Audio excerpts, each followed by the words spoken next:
Hi, welcome to the Gambling Gardeners. Today we're going to get some seed started indoors today.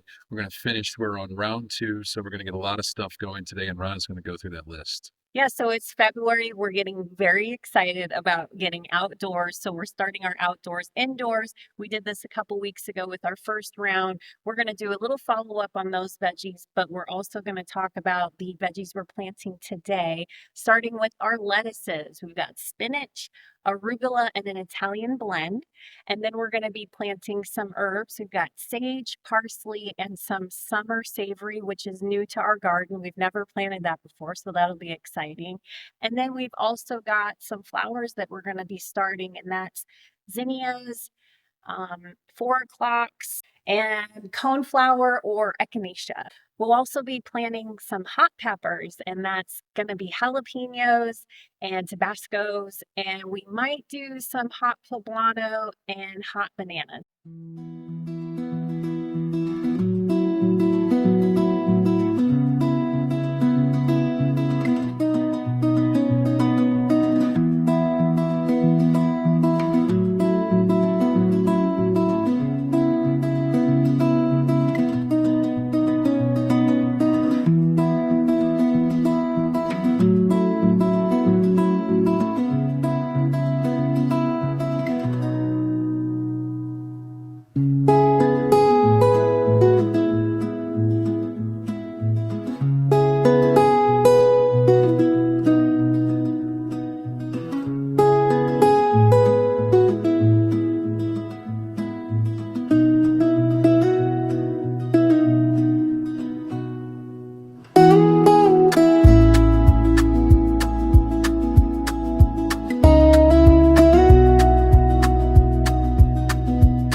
All right, there you have it. We got all of our seeds that we were talking about this week into the starting soil and into the little humidity dome. So we'll see how those go. We'll go ahead and show you what we've done here. And I think everything went well. We're pretty excited. We got in another 2 weeks, we'll start getting into more vegetables. We did a lot of flowers this week and a lot of lettuce too, didn't we? Yeah, we did a lot of lettuce, and I didn't mention at the beginning, but I also planted some seeds for onions. They are long day, but they should be okay.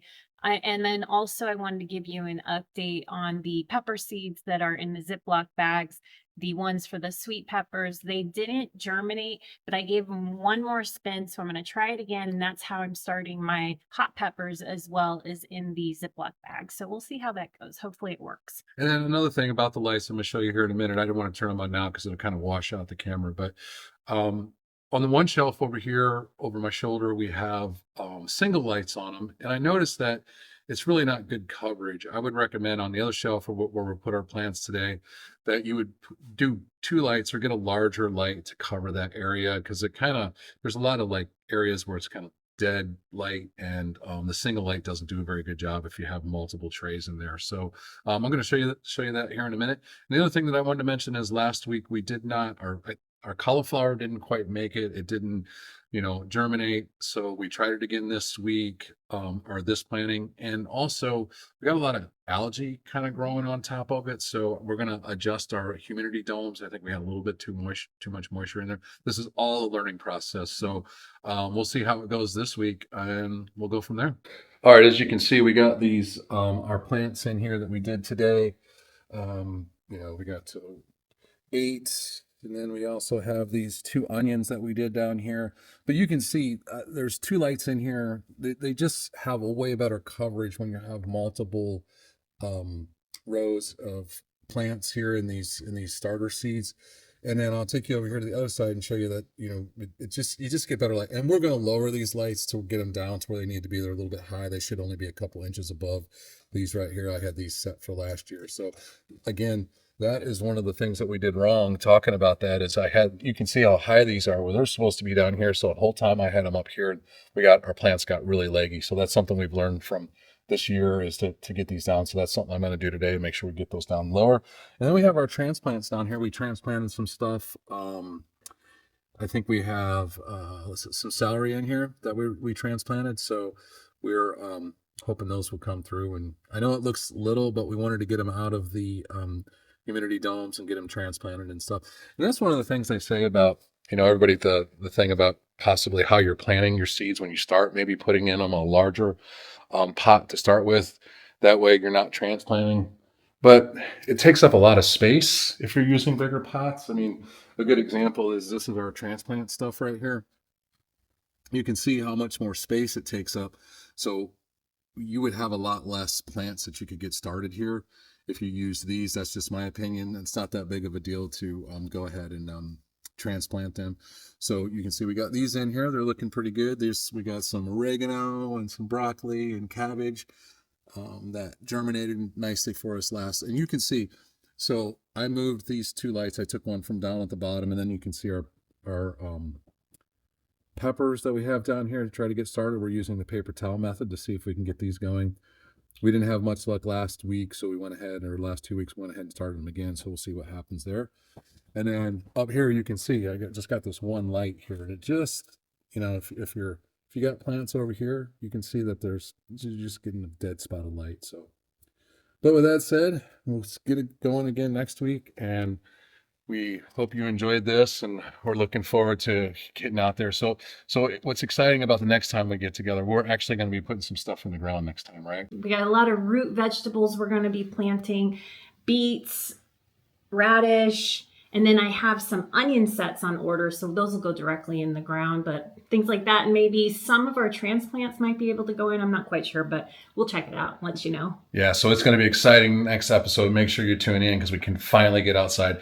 It's probably going to be cold still. It's cold today. What is it, like 35 degrees here in Raleigh? And I don't think we say this so much. We're in zone 8A. Zone 8A. So that's kind of what that is what our zone is, and that's what we're preparing for. I think our last frost is usually around April 18th. Yeah, so mid-April. So some of this cold weather stuff, we can go ahead and get out there, and we'll protect it with our frost cloth and stuff, so we can go ahead and get that started. You got anything else to say? Nothing else to say except come grow with us.